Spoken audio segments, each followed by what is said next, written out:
things as probabilities, or we're not helping our management, the people who are using the information we provide, make well-informed decisions. All right, and the difference, roughly 100%. I might get lucky and it misfires, or roughly 17%. All right, so next thing I have to do is understand the problem space, risk. And I'm going to go through this step by step, and there won't be a test later. At least I won't be giving you a test later. But essentially there are the two halves, the loss event frequency and the loss magnitude side of the house. All right, we'll talk about these. So, risk, we've already talked about the probable frequency and probable magnitude of future loss. And we have loss event frequency, the probable frequency within a given time frame that a threat agent will inflict harm upon an asset. Now, something that's important is this notion of time frame.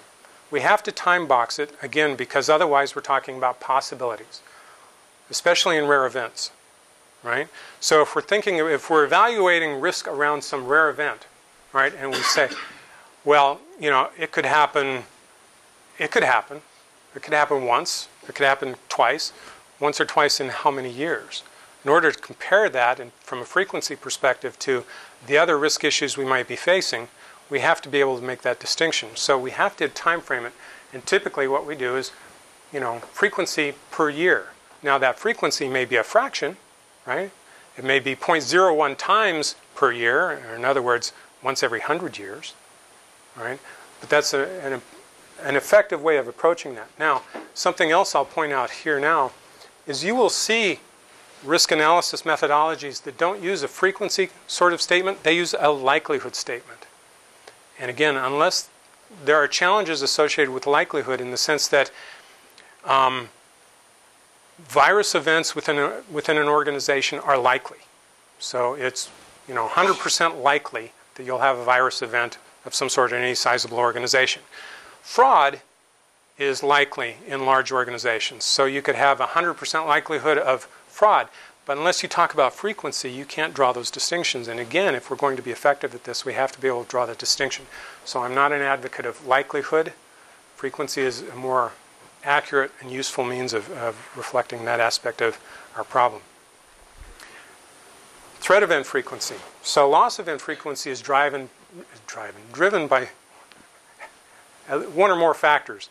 In this case, threat event frequency. How many, if we're talking about a malicious scenario, how many times are we attacked? It's also driven by vulnerability, the probability of being able to resist that attack. Okay? Now, something that's useful and important to recognize here is loss event frequency cannot exceed threat event frequency. If I'm attacked 10 times and 100% vulnerable, I have 10 loss events, right? But that vulnerability is represented as a ratio or a fraction, all right? So if I am 10% vulnerable, in other words, vulnerable to 10% of the attacks, and there are 10 attacks, there's one loss event, all right? Very straightforward, simple sort of relationships there. Threat event frequency is driven by contact with the threat community or communities. And again, it's probable frequency within a given time frame. Now, there are different types of contact. There's random, regular, and intentional. Random, did they trip over you? Regular, are they, say, the cleaning crew and they come through here regularly? Or are they hunting you? The intentional. All right? Probability of action. All right, so contact takes place, but that doesn't mean an attack or an act takes place, right? And so you have to have a probability of action. That probability of action is driven by a clicker. There we go. Value from the perspective of the attacker. What's in it for them? If you think about it, attackers are not much different than, say, the executives or you and us. We take actions based on the value, our perception of the value of that act, our perception of the level of effort surrounding that attack in this case, and a perception of how much risk exists for them. And we'll talk more about that in a minute because there's some real interesting implications from that perspective. So more on that in a minute. So we have some contact frequency, and we have, again, a ratio, probability of action, that provides us with our threat event frequency. And threat event frequency combined with vulnerability gives us loss event frequency. Fairly straightforward. It gets a little more interesting now. We talk about vulnerability. So vulnerability, the two factors that drive that are threat capability, all right, the force the threat agent is able to apply. And in a human context, that boils down to skill and resources. And that skill breaks down into knowledge and experience. Resources basically breaks down to time and materials. What's important about that is if you understand those factors and you're in a defensive role, then those are opportunities for managing the threat agent, the risk associated with that threat agent. If you understand that time and materials is a factor, can you reduce the available time they have to execute? Can you reduce their availability of resources and these sorts of things? So understanding these factors and where they play into the taxonomy is very important if we want to be particularly effective in managing our risk. And then control strength is essentially our ability to resist the force being applied. Now, one of the first questions that people ask then, is how do you measure that exactly? There isn't a pounds per square inch measurement for, hackers and that sort of thing. It might be interesting to try to develop one. Maybe there's a research project in there somewhere. But what I've come up with is a simple approach.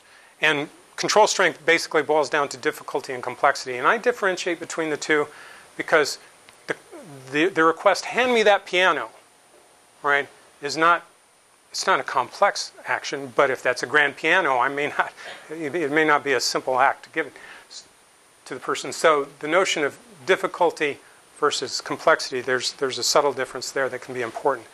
But in terms of measuring vulnerability, if we think about threat capability as a continuum from theoretical 0 to goodness knows where, infinite potentially, right? The population of threat agents exists as a distribution somewhere along that continuum, right? And you'll note that that continuum doesn't have any sort of markings or scale or anything associated, and we don't need it, right?